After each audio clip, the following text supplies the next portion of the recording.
हाँ भाई, comment box में लिख के बताओ, आवाज आ रही है सभी को?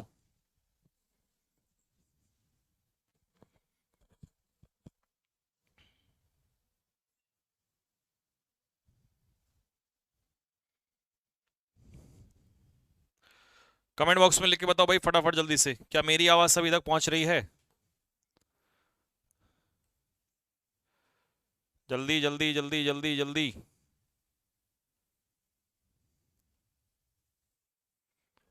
एम आई ऑडिबल और नॉट?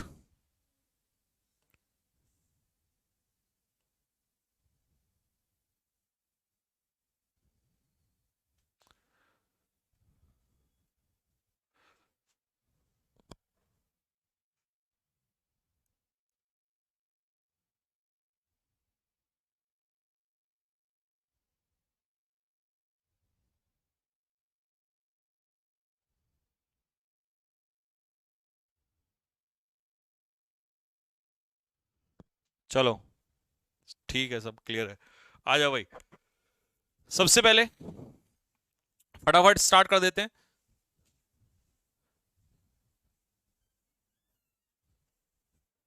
पहला क्वेश्चन, व्हाट इज परनीशियस? हाँ जी, क्या है सर परनीशियस का मतलब? सर परनीशियस का मतलब, परनीशियस का पार्ट ऑफ स्पीच क्या होता है? हानिकारक, यानी कि एडजेक्टिव है पार्ट ऑफ स्पीच, और इसका हिंदी में अर्थ क्या होता है? हानिकारक। इसके सिनोनियम्स पॉसिबल क्या हो सकते हैं? That is harmful, damaging, injurious, deleterious, noxious, malignant या बेलफुल। इन सभी का मतलब क्या है? हानिकारक। सेंटेंस क्या है इसके लिए? Smoking has pernicious effect on health. Smoking के हेल्थ के ऊपर कैसे इफेक्ट होते हैं? परनीशियस मतलब हार्मफुल इफेक्ट्स होते हैं, हानिकारक इफेक्ट्स होते हैं। ऑप्शन में अगर हम इसका सिनोनियम ढूंढे तो फटाफट आंसर दो मुझे, कौन सा इसका सिनोनियम होगा? इसका सिनोनियम होगा, अभी मैंने पढ़ाया था इधर यूट्यूब पे भी, तो डेट्रीमेंटल का मतलब क्या होता है? हानिकारक होता है। डेट्रीमेंटल मींस हानिकारक। इसके ऑप्शंस अगर हम खोलने लगे तो ऑप्शंस देखो फटाफट जल्दी से, क्या ऑप्शंस होंगे? इंप्लोर का मतलब क्या होता है? किसी से रिक्वेस्ट करना। इंप्लोर मींस टू रिक्वेस्ट समवन, किसी से प्रार्थना करना। ऑब्लिगेटरी का मतलब होता है नेसेसरी, यानी कि आवश्यक। रिक्वायर्ड, नेसेसरी, आवश्यक। और रेकलेस का मतलब क्या होता है? रेकलेस का मतलब होता है केयरलेस। रेकलेस मींस केयरलेस, जिसे हम कहते हैं लापरवाह। रेकलेस इज केयरलेस, यानी कि लापरवाह। तो सारे ऑप्शंस भी क्लियर हो गए हैं, और ये भी समझ में आ गया होगा। और हम बंदर बाबा को भी दिखाएंगे भी फटाफट आप लोगों को।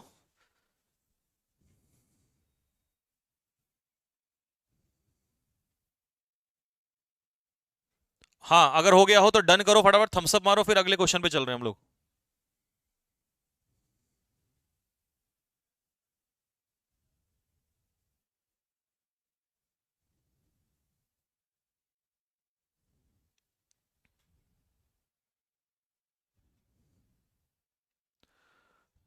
नेक्स्ट, अगला क्वेश्चन नंबर 2। ठीक है जी। और साथ में ये भी देख लेना ये बाबूजी क्या कह रहे हैं। एक बार जरा इसको चेक कर लो, ये क्या कह रहा है। ये कह रहा है सर सिगरेट पी रहा हूं मजे में मैं, ठीक है, और भले ही ये मेरे लिए परनीशियस है, बट आनंद जो सिगरेट पीने में है वो दुनिया के किसी काम में नहीं है। ये साहब इसी बात का जिक्र कर रहे हैं, कह रहे हैं सर मजा आ रहा है बस हो, सिगरेट के धुएं में जो है ना आनंद है ना, बट भले ही परनीशियस है, हानिकारक है ना। नेक्स्ट, अगला क्वेश्चन। नेक्स्ट आपका लुगुबरस। अब लुगुबरस कौन सी स्टेट होती है? लुगुबरस वो स्टेट होती है मेरे भाई जब हम उदास होते हैं। कैसे होते हैं? सैड होते हैं, उदास होते हैं, सैड होते हैं, निराश होते हैं, हताश होते हैं। तो उस स्टेज को हम लोग कहते हैं लुगुबरस। ठीक है जी। तो लुगुबरस का पार्ट ऑफ स्पीच भी क्या होता है? एडजेक्टिव होता है, और इसका मतलब होता है दुखी होना, निराश होना। मॉर्नफुल यानी कि दुखी होना, ग्लूमी दुखी होना, सैड यानी कि दुखी होना, अनहैप्पी दुखी होना, डिजेक्टेड का मतलब भी यही होता है, मोरोज मतलब भी यही होता है, और डिप्रेस मतलब भी यही होता है, निराश होना। सेंटेंस क्या है? राखी जब, राखी कैसी दिखाई दे रही थी? ठीक है भाई, राखी दिखाई दे रही थी निराश। कब? जब उसका दिल टूट गया। दिल नहीं टूटा, दिल किस लिए टूटा? नालायको, कैसे टूटा उसका दिल? जब वो पास नहीं हो पाई तो उसका दिल टूट गया, और वो उस समय कैसी लग रही थी हमें? निराश लग रही थी। ठीक है, कैसी लग रही थी? निराश लग रही थी। तो इसका सिनोनियम क्या हो जाएगा? पॉइग्नेंट। पॉइग्नेंट का मतलब क्या होता है? निराश। वियरी क्या होता है? वियरी लिखो टायर्ड। वियरी बंदा टायर्ड, थका हुआ। एफ्लुएंट बंदा कैसा होता है? रिच, अमीर। Affluent is rich. और असॉल्ट का मतलब क्या होता है? आक्रमण करना, attack, assault means to attack या आक्रमण करना। हाँ जी,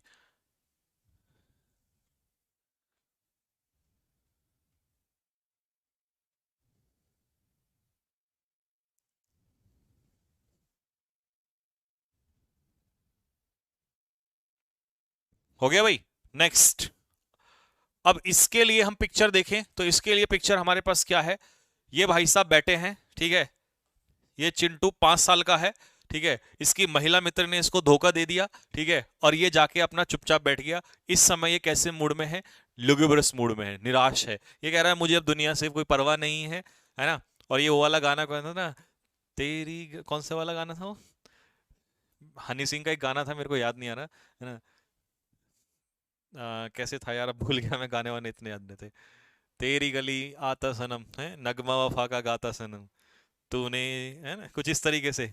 अब याद नहीं आ रहा, बाद में। अगला आ जाओ, क्वेश्चन नंबर 3। क्वेश्चन नंबर 3 क्या है, इम्प्रॉम्प्ट। इम्प्रॉम्प्ट का मतलब होता है बिना तैयारी के। बिना तैयारी के जब आप किसी काम को करते हो तो उसे हम लोग क्या कहते हैं, इम्प्रॉम्प्ट कहते हैं। क्या कहते हैं साहब, इम्प्रॉम्प्ट। तो इसका पार्ट ऑफ स्पीच क्या है, ये भी एडजेक्टिव है। इसका हिंदी में मतलब क्या है, बिना तैयारी के। इसके सिनोनियम्स क्या क्या हो सकते हैं, इम्प्रोवाइज्ड का मतलब होता है बिना तैयारी के, अनप्रिपेयर्ड बिना तैयारी के, ऑफ हैंड का मतलब है आप क्रिकेट खेलने जा रहे हो और बिना तैयारी के जा रहे हो, प्रैक्टिस नहीं की आपने। एडलिब का भी यही मतलब होता है, बिना तैयारी के। अनस्क्रिप्टेड मतलब जो स्क्रिप्टेड नहीं है, और स्पॉन्टेनियस का मतलब भी होता है बिना तैयारी के। ये महिला जो है, इनको एकदम से इनके बॉस ने बोला कि मैडम आपको बिना तैयारी के स्पीच देना है। तो ये सारे लोग खड़े हो गए और ये आते ही एकदम से अचानक से घबरा गई, लेकिन इन्होंने स्पीच दिया, बट वो बिना तैयारी के दिया। सेंटेंस क्या डिजाइन किया मैंने इसके लिए, the announcement was made in an impromptu press. Impromptu press का मतलब है वो प्रेस जो तैयारी से नहीं बुलाई गई थी, अचानक से बुला ली बस ऐसे ही और बिना प्रिपरेशन के। Impromptu press conference at the airport. Airport पे मान लो आप उतरे और अचानक से आपने प्रेस कॉन्फ्रेंस बुला ली, तो आपने तैयारी नहीं की थी उसके लिए। तो इसका सिनोनियम क्या होगा, सिनोनियम मैं खोलूंगा जरूर। सिनोनियम के लिए पहला वर्ड है इरुडाइट। अब इरुडाइट क्या होता है, स्कॉलर। स्कॉलर बंदा कैसा होता है, विद्वान, ज्ञानी, नॉलेजेबल, है ना। विद्वान कैसे लिखेंगे, विद्वान लिख लेना, विद्वान अपने आप। एक्सटेम्पर इसका सिनोनियम हो जाएगा, क्योंकि एक्सटेम्पर का मतलब होता है बिना तैयारी के, ठीक है, विदाउट प्रिपरेशन। और विजिलेंट क्या होता है, विजिलेंट होता है वॉचफुल, विजिलेंट होता है सतर्क, कॉशियस या वॉचफुल, ये होता है विजिलेंट। और डेक्स्ट्रस कैसा बंदा होता है, डेक्स्ट्रस होता है स्किलफुल यानी कि निपुण। एक ऐसा बंदा जो स्किलफुल हो, जो निपुण हो, उसे हम लोग क्या कहते हैं, डेक्स्ट्रस कहते हैं।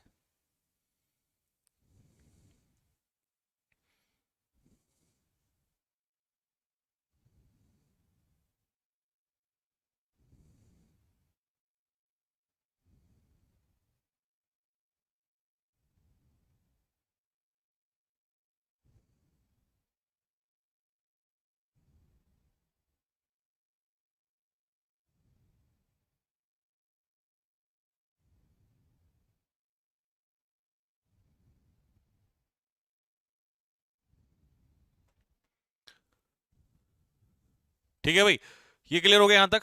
नेक्स्ट आइए, एंटोनियम्स में।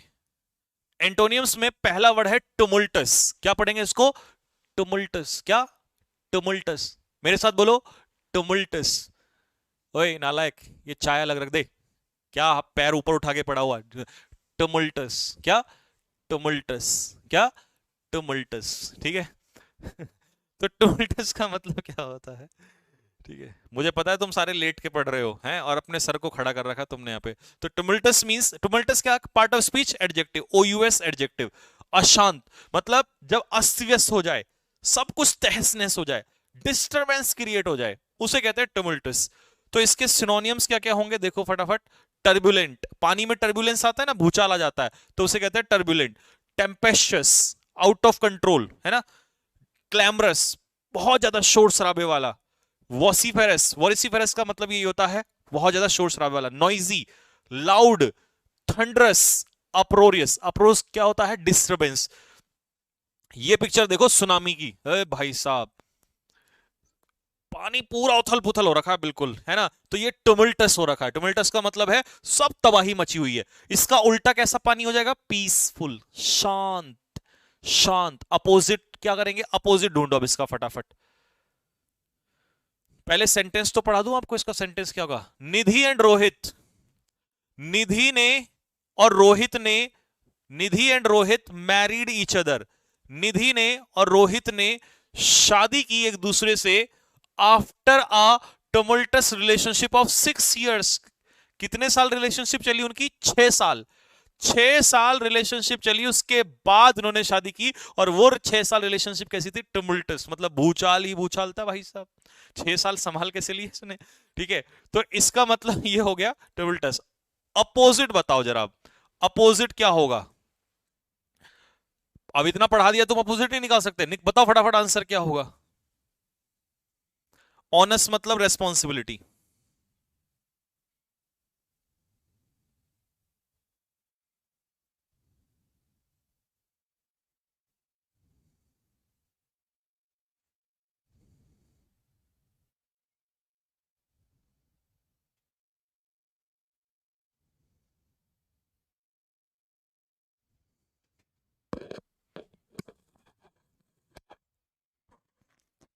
हाँ जी, तो इसका अपोजिट क्या होगा? ट्रैंक्विल। ट्रैंक्विल का मतलब लिखो पीसफुल। ट्रैंक्विल मतलब पीसफुल, शांतिपूर्ण। क्रॉनिक मतलब, क्रॉनिक मतलब long lasting. Chronic means long lasting, लंबे समय चलने वाला। ठीक है जी। Permanent, permanent. आर्टिकुलेट बंदा कैसा होता है? फ्लुएंट, जो बहुत ही अच्छे से बोलता है। फ्लुएंट, क्लियर, स्मूथली, अच्छे से बोलता है। और ट्रिम्प क्या होती है? विक्ट्री। ट्रिम्प होती है जीत, विक्ट्री। जब लिख लो तो कमेंट बॉक्स में थम्स अप डाल देना फटाफट। तब तक मैं अगला वर्ड पढ़ता हूं, एनेथमा। एनेथमा होता है नाउन, इसका मतलब होता है श्राप, अभिशाप। जो राजा ऋषि मुनि देते थे ना पुराने समय में, मैं तुम्हें श्राप देता हूं, है ना, तुम्हारे अगले जन्म में तुम गाय बन के आओगे, भैंस बन के आओगे, बकरी बन जाओगे, तो उसे कहते हैं एनेथमा, अभिश्राप। ठीक है। बेन, बून और बेन सुना होगा आपने, वरदान, बून, बेन, अभिश्राप। कर्स, इम्प्रे इम्प्रेकेशन, ये इसके सिनोनियम्स हैं। वॉयलेंस जो है इज अ काइंड ऑफ एनेथमा, ये एक तरीके का श्राप है। टू सेरेनिटी, सेरेनिटी मतलब पीस, शांति के लिए ये एक तरीका का क्या है? श्राप है। वॉयलेंस श्राप है।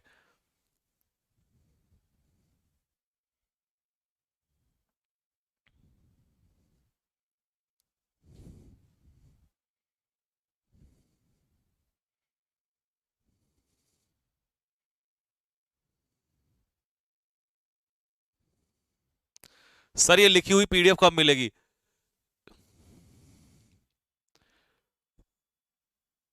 आज कितनी तारीख है? 6 तारीख है ना? 7।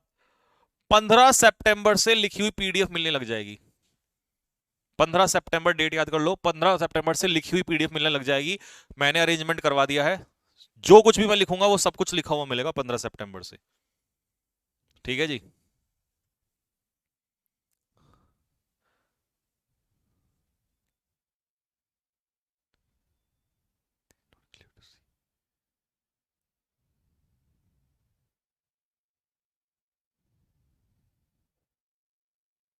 ठीक।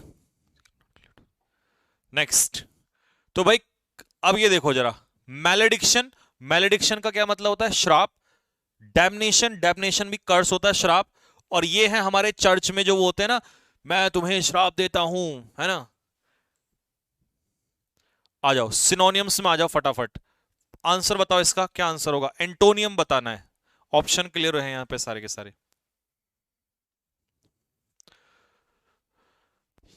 ये था श्राप। अब चाहिए हमें वरदान। तो वरदान के लिए ऑप्शन बताओ। फ्यूरी क्या होता है? एंगर। फ्यूरी इज एंगर, आक्रोश, गुस्सा। रेज, RAGE, रेज मतलब गुस्सा। एंटाइस का मतलब क्या होता है? आकर्षित करना, अट्रैक्ट करना।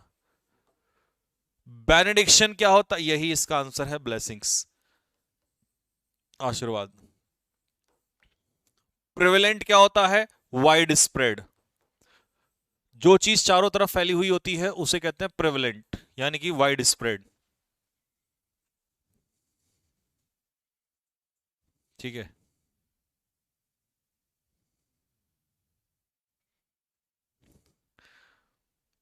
सत्यम यादव सर लर्न नहीं हो पाते हैं, उसके लिए एक बाबा 315, उनका नाम है बाबा 315, उनके पास जाके मुझे दवाई दवाई बनवानी पड़ेगी कि भाई मेरे बच्चों को याद नहीं होते और उन्हें रिवीजन करना ना पड़े, तो आप ऐसी कोई दवाई बताओ जिससे उनको याद हो जाए। तो बाबा 315 जो है, 315 की गोली बना के देंगे तैयार, खा के उसे सुबह शाम लेना, सुबह दूध से लेना और शाम को बकरे के दूध से। सुबह सुबह किसका दूध लेना है? सुबह लेना है आपको भैंस का और रात को लेना है बकरे का दूध, तभी आपको ये काम करेगा, फिर इजीली लर्न होगा। फिर देखो कैसे लर्न होता है। नेक्स्ट, अगला वर्ड है sentence number 6, despicable. Sir despicable का क्या मतलब होता है? डेस्पिकेबल का मतलब होता है बहुत ही घिनौना, बहुत ही बुरा। डेस्पिकेबल का मतलब है बहुत ही घिनौना, बहुत ही बुरा। तो ये है एडजेक्टिव। एबल जहां लगता है वो क्या है? एडजेक्टिव। एक ऐसा अपराध जो दुनिया में सबसे घिनौना अपराध हो सकता है, जो बुरा अपराध हो सकता है, उसे डेस्पिकेबल एक्ट कहते हैं हम लोग। ठीक है, इसके सिनोनिम्स क्या हैं? इसके सिनोनिम्स देखो क्या है।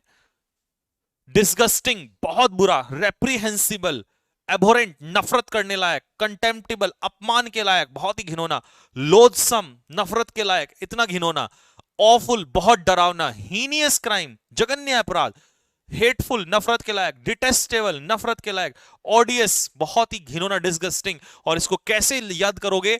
मान लो जैसे इसमें पिक्चर दिखाई गई है, ठीक है, ये एक लड़की की है जिसकी इज्जत को तार तार कर देते हैं लोग, ठीक है, 1% नहीं सोचते हैं, और किसी की इज्जत को इस तरीके से बर्बाद करना, खराब करना, इससे बड़ा जघन्य अपराध उसकी जिंदगी में नहीं हो सकता है। ठीक है, तो ये है आपके लिए वर्ड, और ये इसके लिए सबसे बेस्ट एग्जांपल है। ठीक है, ऐसा नहीं करना चाहिए कभी भी। ठीक, तो this is the best example. आपको वर्ड समझ में आ गया होगा पिक्चर से। ठीक है, क्योंकि इससे बड़ा जघन्य अपराध, इससे बुरा अपराध, कंटेम्प्टेबल अपराध नहीं हो सकता है।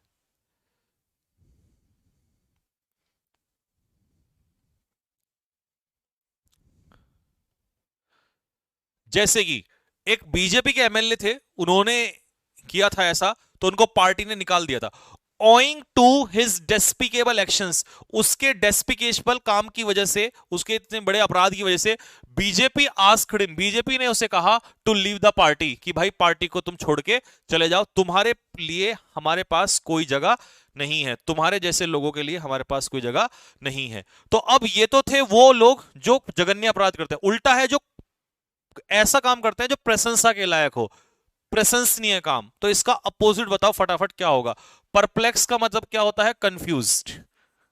परप्लेक्स मींस कंफ्यूज्ड या पजल्ड, पजल्ड, कंफ्यूज्ड। विंडिक्टिव क्या होता है? रिवेंजफुल, जिसके अंदर बदले की भावना भरी हुई हो, रिवेंजफुल। और रेप्यूडिएट का मतलब होता है रिजेक्ट, किसी चीज को रिजेक्ट कर देना, डिनाई कर देना, नकार देना। ठीक है, नकारना। तो इसका उल्टा क्या होगा? कमेंडेबल। कमेंडेबल मतलब प्रशंसनीय, प्रशंसा के लायक।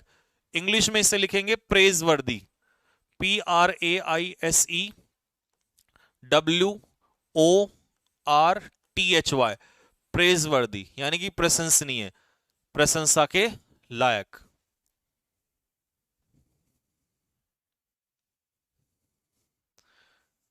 ठीक है भाई। सर वो कैब कब तक कंप्लीट हो जाएंगी? वो कैब कंप्लीट नहीं होंगी कभी भी। वो कैब तो ऐसी चीज है जीवन भर पढ़ते रहो जब तक सिलेक्शन ना हो जाए। ठीक है, पेड बैच से पढ़े या यूट्यूब से पढ़े, जहां मर्जी वहां से पढ़ो।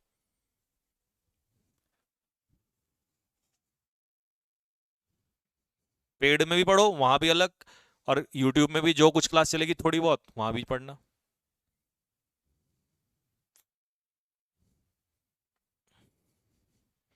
सीडीएस कोई सी में कवर कराओ, हाँ हाँ यहीं से कवर कराऊंगा, टेंशन ना लो।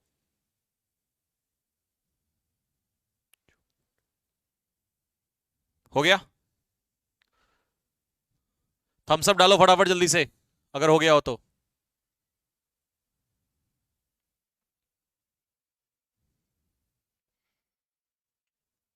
भाई अगर नोट कर लिया हो तो थम्स अप डालो फटाफट।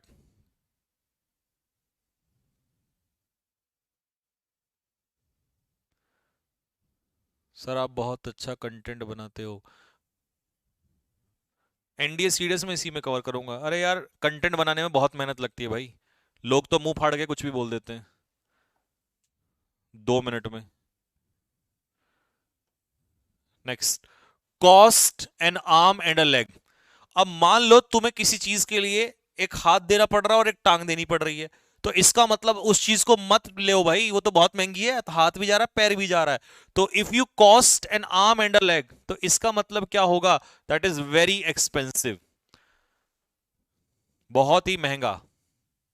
हाँ जी, एमटीएस के लिए भी, यस।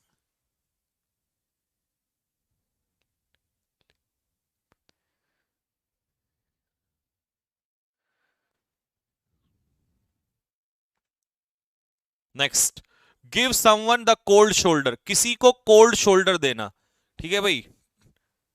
अब ये नहीं कि ठंडा शोल्डर देना, कोल्ड शोल्डर देने का मतलब है किसी को एक तरीके से क्या कर देना, इग्नोर कर देना।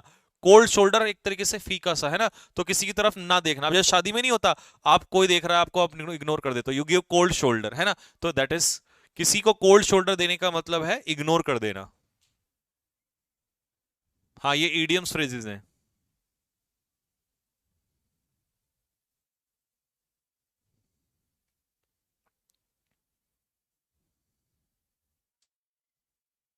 नेक्स्ट अगला, इन द पिंक। पिंक में होने का क्या मतलब है? इन द पिंक,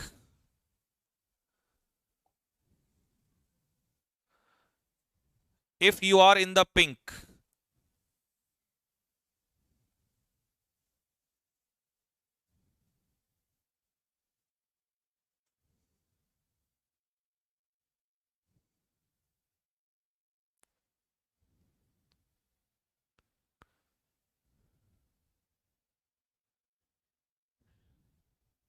हाँ जी, इन द पिंक का मतलब क्या? इन द पिंक का मतलब होता है इन हैप्पी मूड, बहुत ही ज्यादा खुश होना।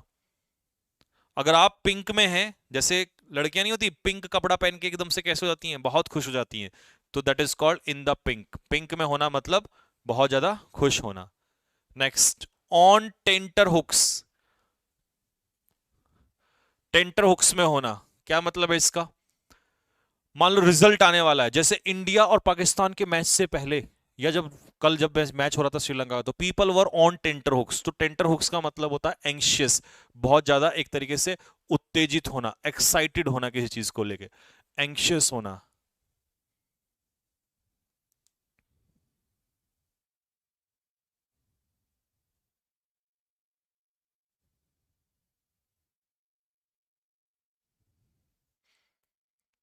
हाँ जी, डेली टाइम है क्या ये? नहीं, डेली टाइम नहीं है, टाइम तो अपना वही रहेगा, 2 बजे का ही सबसे सही है वो टाइम। आगे देखेंगे कभी जब 2 क्लास लगाएंगे अलग अलग, अभी तो टाइम यही रहेगा, 2 बजे वाला ही। चलो जी, one word substitution. One who embraces voluntary death for the sake of one's country. जो अपने देश के लिए, जो अपने देश के लिए क्या कर देता है भाई? जो अपने देश के लिए अपनी जिंदगी को न्यौछावर कर देता है। किसके लिए? अपने देश के लिए अपनी लाइफ को न्यौछावर कर देता है, उसे क्या कहेंगे? One who embraces voluntary death for the sake of one's country, यानी कि उसे हम लोग कहेंगे शहीद। क्या कहेंगे? शहीद। और शहीद के लिए कौन सा वर्ड होगा इसमें? That is B. पैट्रियट नहीं होगा, पैट्रियट होता है देशभक्त, देशभक्त। तो ये शहीद नहीं होता, ये देशभक्त होता है, जिंदा होता है। ड्वार्फ क्या होता है? ड्वार्फ होता है a person small in size, जो साइज में बहुत छोटा होता है, बोना जिसे आप कहते हैं, बोना। और फेनेटिक क्या होता है? कट्टर। फेनेटिक होता है कट्टर। जो अपने व्यूज पर अड़ा रहता है, अपनी बात पर अड़ा रहता है। फेनेटिक होता है कट्टर। अगला क्वेश्चन क्या है? A place where fruit trees are grown. एक ऐसी जगह जहां पर फल वाले जो पेड़ हैं वो उगाए जाते हैं, उसे क्या कहते हैं? क्या उसे गार्डन कहते हैं, या उसे फार्म कहते हैं, या उसे ऑर्चार्ड कहते हैं, या फौना कहते हैं? फौना तो कुछ और होता है, फ्लोरा एंड फौना। फौना में तो एनिमल्स होते हैं, जानवर होते हैं। एनिमल्स ऑफ एन एरिया, किसी एरिया के जो एनिमल्स होते हैं उसे फौना कहते हैं।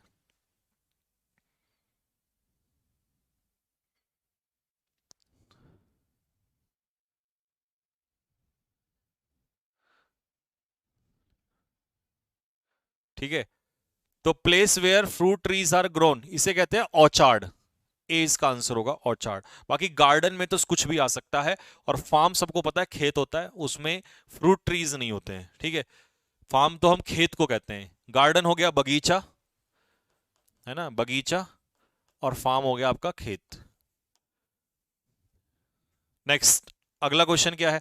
सोल राइट, जब केवल आप ही के पास अधिकार हो to make and sell some invention. मान लो मैंने कोई सामान बनाया और इसको बनाने का और बेचने का अधिकार जब सिर्फ मेरे पास हो, तो उसे क्या कहते हैं? पेटेंट, लेटेंट, एमिनेंट, क्या कहते हैं उसे?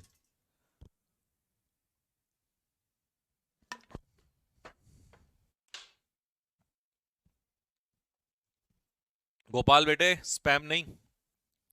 जब बोल दिया अभी यूट्यूब पे भी क्या समझाया था कि ये स्पेशल, मतलब ये बैच एनफ है, तो इसे क्या कहेंगे? पेटेंट। क्या आंसर होगा भाई इसका मेरे? पेटेंट इसका आंसर होगा। सोल राइट, जब केवल आप ही के पास अधिकार हो, तो इसे हम लोग कहते हैं पेटेंट। क्या कहते हैं जी? पेटेंट। आंसर क्या हो जाएगा इसका? ए, पेटेंट। लेटेंट क्या होता है? हिडन, छिपा हुआ। एमिनेंट क्या होता है? फेमस। और रिसिपेंट क्या होता है? Recipient, one who receives something, जो किसी चीज को रिसीव करता है। मान लो कोई बेनिफिट है, कोई लाभ है, सरकार ने 50 लोगों को मकान दे दिया फ्री में, तो वो एक तरीके से क्या हो गए? रिसिपेंट हो गए। यानी कि जो रिसीव करते हैं उसे कहते हैं रिसिपेंट। एमिनेंट हो जाएगा फेमस।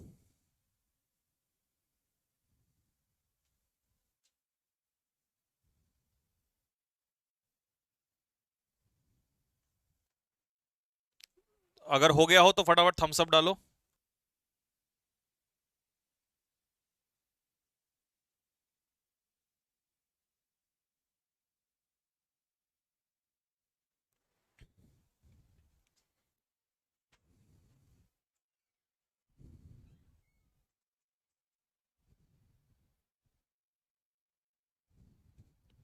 हो गया डन। मेंटेनेंस की स्पेलिंग, स्पेलिंग ऑफ मेंटेनेंस और स्पेलिंग ऑफ एडोलसेंस दोनों करो। मेंटेनेंस का मतलब होता है मेंटेन करना, रख रखाव करना। हिंदी में कहते हैं रख रखाव करना। तो कौन सी स्पेलिंग सही है? दोनों का आंसर दो। एडोलसेंस होता है जवानी, जवानी, और या युवावस्था कह सकते हो, युवा अवस्था। और मेंटेनेंस होता है रख रखाव, रख रखाव करना।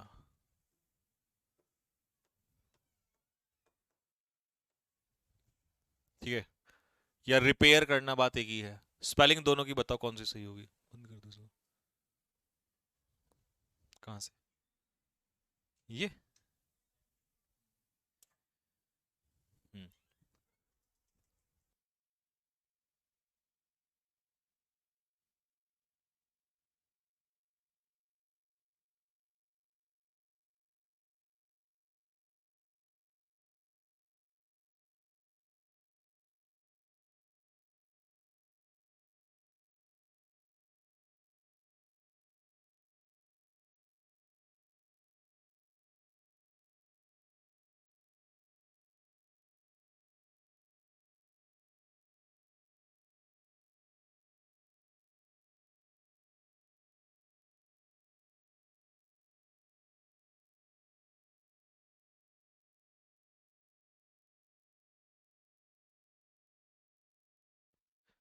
हाँ जी।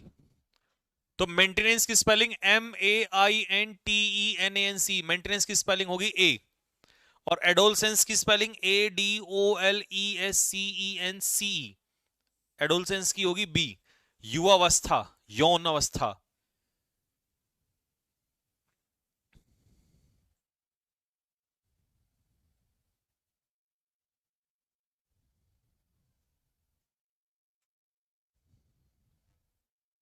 हाँ जी।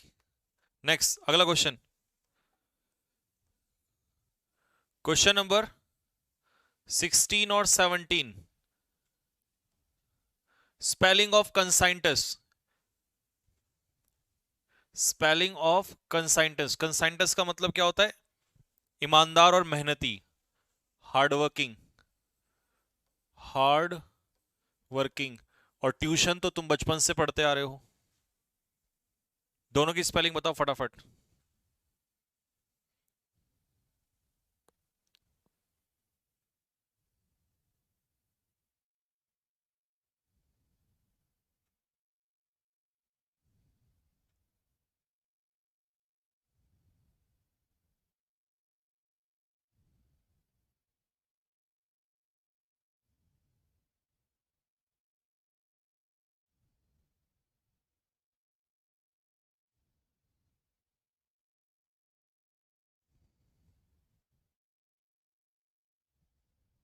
चलो, तो कंसाइंट CONSCIENTIOUS कौन सा होगा? सी। 17 का ट्यूशन की स्पेलिंग TU, TUTION या TUITION? ट्यूशन की स्पेलिंग बचपन से पढ़ते आ रहे हो, ट्यूशन आप ट्यूशन पढ़ने जाते भी थे,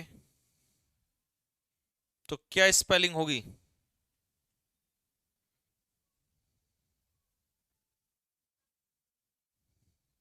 बोलो फटाफट। सी, TUITION, TUITION। ये नहीं होगी ट्यूशन, ट्यूशन, ट्यूशन नहीं, ट्यूशन नहीं, ट्यूशन, ट्यू, आई भी आएगा, ट्यूशन, TUITION। और लास्ट स्पेलिंग एरर है एक्सिलरेट। हाँ जी, एक्सिलरेट करना। तो एक्सिलरेट करने का क्या मतलब है भाई?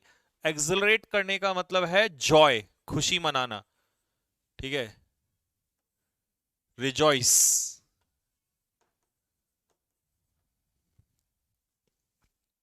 तो इसकी क्या स्पेलिंग होगी? B, EXHILARATE।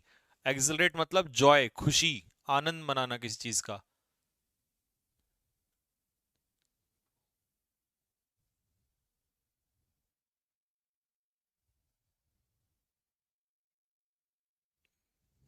बी। हाँ जी, नेक्स्ट। अब देखो क्वेश्चन नंबर 19, 20, 21 होमवर्क में है। क्यों है होमवर्क में? क्योंकि ये पहले पढ़ोगे, खुद से करोगे, तब कराने का ज्यादा मजा आएगा, तो ये होमवर्क में है आपके लिए। और PQRS जो है, PQRS भी होमवर्क में है, क्योंकि PQRS तो आप घर से ही करोगे तभी मैं सॉल्व कराता हूं। अब आपके लिए जल्दी से फटाफट, जी जी मजा आया, मजा आया, है ना? स्पोकन के लिए डेली 5 सेंटेंस, मतलब अरे यार सर हर दिन कुछ नया जोड़ देते हो आप। अब हर दिन आपको 5 स्पोकन के नए सेंटेंस मिलेंगे, जो आपको डेली 5 यूज करने हैं। एक दिन में 50 यूज नहीं कर सकते, लर्न कर सकते, एक दिन में 5 तो कर सकते हो। और आप सोच के देखिए, 30 दिन में अगर आपने 3 5 15 150 सेंटेंस, और 6 महीने में आप 1000 सेंटेंस, इतने तो बोलने भी नहीं पड़ते। और ऐसे ऐसे सेंटेंस जो काम के होते हैं, जो आगे चल के काम आएंगे आप लोगों को, वो सारे के सारे। ठीक है जी, जल्दी से एक बार दिल फेंक के मारो, तब मैं स्टार्ट करूंगा। मुझे भी तो लगना चाहिए कि हाँ मेहनत हुई है, तो मजा आया बात में। आ जाओ फटाफट जल्दी से।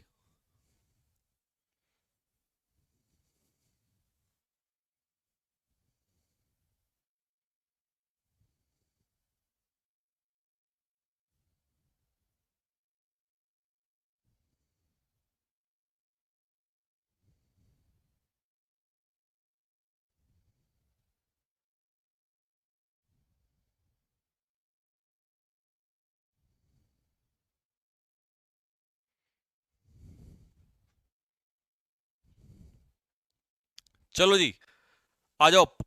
पांचों में से पांच पांच के पांच में से पहला सेंटेंस देखो। समय से किया गया काम अत्यधिक समय और मेहनत बचाता है। अगर आपने कोई काम टाइम पे कर लिया ना, तो बाद में उसको ज्यादा मेहनत नहीं करनी पड़ेगी, बाद में उसमें टाइम नहीं लगेगा। अगर तुमने अपने एग्जाम की तैयारी समय से कर ली ना, पहले से पहले ही, तो कल आने वाले टाइम में तुम्हें ज्यादा मेहनत नहीं करनी पड़ेगी और ज्यादा समय लगेगा उस काम को करने में। तो समय से पहले किया गया कार्य आने वाली मुसीबतों से बचा लेता है आपको, आने वाले टाइम से बचा लेता है आपको, आने वाली मेहनत से बचा लेता है। इसको इंग्लिश में क्या कहेंगे? अ stitch in time saves nine. मेरे साथ बोलो जल्दी से, अ stitch in time saves nine. A stitch in time, अगर एक धागा शुरू में ही लगा दे, मान लो ये मेरा कपड़ा फट जाए तो स्टिचिंग आप जलते हो सिलना, अगर शुरू में ही सिल दिया जाए तो बाद में 9 बार नहीं सिलना पड़ेगा, अगर एक शुरू में ही लगा, क्योंकि एक निकलेगा फिर सारे निकल जाएंगे। तो अ stitch in time saves nine. अगला, अब मान लो आपको, जैसे आप अपने दोस्त से कई बार बोलते हो, तुम्हारा जो ये सीधा साधा व्यवहार है ना, ये सभी को आकर्षित करता है, तुम्हारे अंदर कोई दिखावा और बड़बोलापन नहीं है। अब कई लोग होते हैं, आप उससे बोलते हैं यार ये तेरा जो व्यवहार है ना बहुत सीधा सा है, और तुम्हारे अंदर ना दिखावापन नहीं है बिल्कुल भी, और ना तुम बहुत बड़बोले हो। बड़बोले मतलब जो कुछ लोग फेंकते रहते हैं, फेंकते रहते हैं, बहुत बकवास करता रहता है। तो ना तुम्हारे अंदर बड़बोलापन है, ना तुम्हारे अंदर दिखावा है, और तुम्हारा ये व्यवहार सबको आकर्षित करता है। तो इसके लिए हम क्या बनाएंगे? Your ingenuous attitude. Sir, ingenuous vocab भी लर्न हो गया यहां से तो मेरे तो। इनजेनस का मतलब होता है सीधा साधा, simple. Your ingenuous attitude attracts everyone, हर किसी को अट्रैक्ट करता है। अट्रैक्ट के लिए तो बहुत वर्ड यूज करता है, बिविच करना, अट्रैक्ट करना। है योर इनजेनस एटीट्यूड, तुम्हारा जो इनजेनस एटीट्यूड है, इनजेनस मतलब सीधा साधा, ठीक है। वैसे तो नॉर्मली हम स्पोकन में सिंपल बोलते हैं, और सिंपल एटीट्यूड है ना, तो योर इनजेनस का मतलब होता है सीधा साधा। Your ingenuous attitude attracts everyone, हर किसी को अट्रैक्ट करता है। तुम इन सब चीजों से, दिखावे से दूर हो। इसका मतलब you are away from ostentation. वो कैब और अच्छे से क्लियर हो जाएगी। तुम दूर हो, यू आर अवे, तुम दूर हो, you are away from ostentation. What is ostentation? Ostentation होता है शो ऑफ। ऑस्टेंटेशन होता है शो ऑफ, दिखावा। और ब्रैगिंग क्या होता है? ब्रैगिंग, क्या डींगे हाँक रहा है, कुछ लोग होते हैं ना बड़ी बड़ी फेंकते हैं, तो ब्रैग मतलब डींगे हाँकना, यानी कि हाइपरबोल। तो तुम तो भाई बड़बोले भी नहीं हो, मतलब बहुत बोलते फेंकने वाले भी नहीं हो। जो फेंकने वाला होता है उसे ब्रैग कहते हैं, ब्रैग करने वाला, ब्रैगिंग पर्सन। और ऑस्टेंटेशन क्या होता है? दिखावा। तो तुम्हारे अंदर दिखावा बिल्कुल भी नहीं है, ठीक है भाई। तो ये लिखने की जरूरत नहीं है, क्योंकि ये लिखा लिखाया है, हिंदी इंग्लिश दोनों में लिखा हुआ है। अब आपको यार, ये तो रोज यूज होता है, रोज डेली स्पोकन में डेली यूज होता है। चल नालायक, जूता मारूंगी तेरे सर में निकाल के। मम्मी क्या कहती है? बाल कटवा के आ। आप गए, बाल कटवा के आए, और आते ही एकदम से बोले मैंने अपने बाल कटवा लिए हैं। अंग्रेजी में बोलो आके, है ये क्या बोल रहा है? I have got my hair cut. ऐसा मत कर देना, I cut my hair. I cut my hair का मतलब पता है क्या है? मैंने काट लिए हैं। मैंने नहीं काटे, कटवाए, किसी से कटवाए। तो कटवाना है ना, कटवाना, समझ रहे हो? कटवाना, मेरा कट गया है। नहीं, वो वाला नहीं। चलिए, तो मैंने अपने बाल कटवा लिए, I have got my hair cut, या ट्रिम।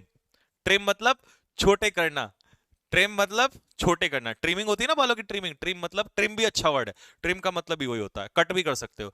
तो ये got my hair cut, got मतलब करवाना, गेट, गेट मतलब करवाना। ये कॉजेटिव वर्ब है। कौन सी वर्ब है? कॉजेटिव, जिसका मतलब होता है करवाना। I have got my hair cut, मैंने अपने बाल कटवा लिए हैं।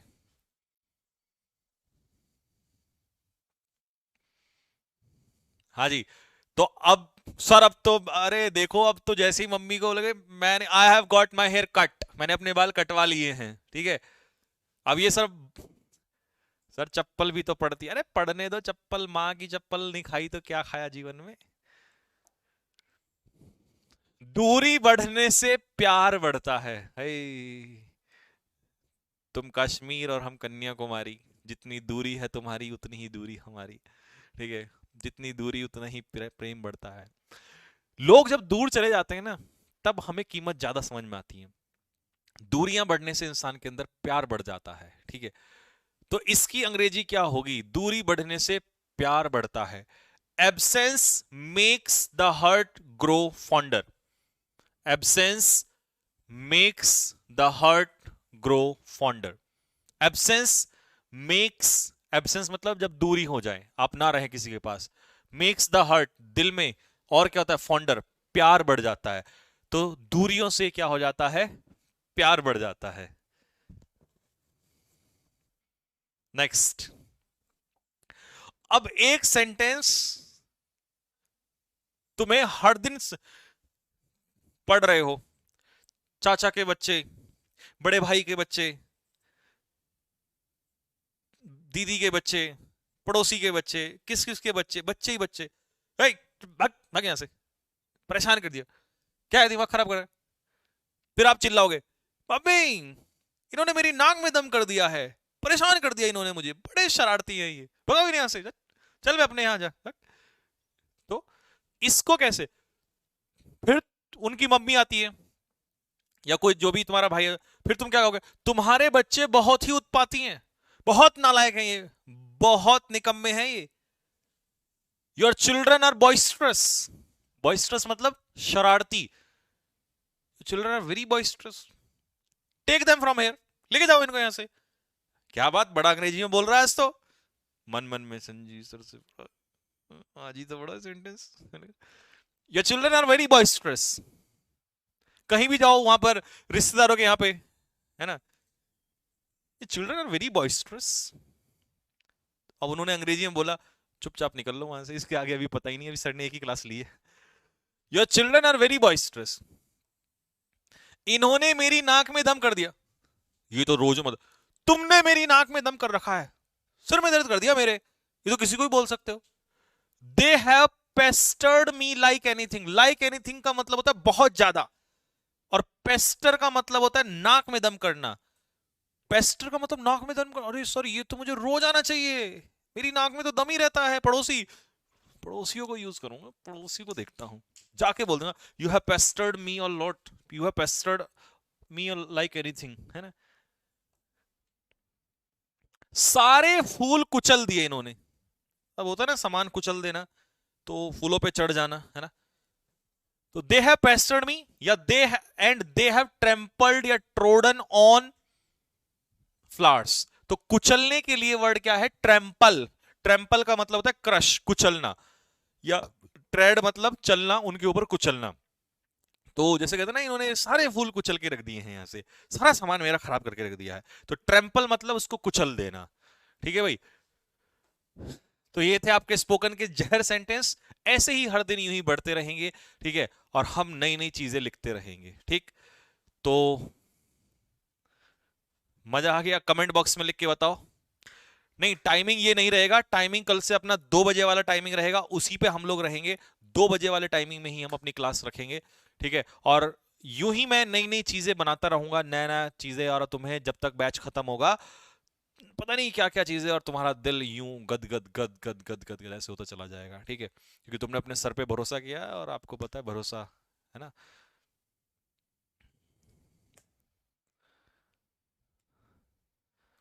ठीक है भाई, तो ये शीट आपकी मैं डलवा, ये तो शीट शायद अपलोड है नहीं, इसमें PQRS वाली और सेंटेंस वाली नहीं ना, ये नई वाली, मतलब इसमें कुछ एक्स्ट्रा था, तो ये मैं अभी डलवा रहा हूं, ये अपलोड हो जाएगी, इसको डाउनलोड कर लेना। ठीक है, कल 2 बजे की क्लास में प्रिपोजिशन पढ़ाऊंगा, वोकैब नहीं पढ़ाऊंगा उस समय पर। और जल्द ही 1 हफ्ते के बाद कोशिश करने वाले हैं कि 2 क्लास हो जाए, फिर तो बस मजा ही मजा है। एक बैच में दमादम ग्रामर उड़ेगा, और एक बैच में वोकैब, स्पोकन और ये सब कुछ उड़ेगा, और ये खतरनाक माहौल बनने वाला है। ठीक है, तो बस यहीं तक रखते हैं। ठीक है, आप फटाफट, ठीक है, आप फटाफट जाके इसको डाउनलोड कर लेना और इसके नोट्स बना लेना, ठीक है। और स्पोकन के नोट्स सुन ले हो नालायक, स्पोकन के नोट्स अलग से बनाना, 5 सेंटेंस डेली लिख, 5 सेंटेंस डेली लिख के उन्हें बोल। दूरी बढ़ने से प्यार बढ़ता है।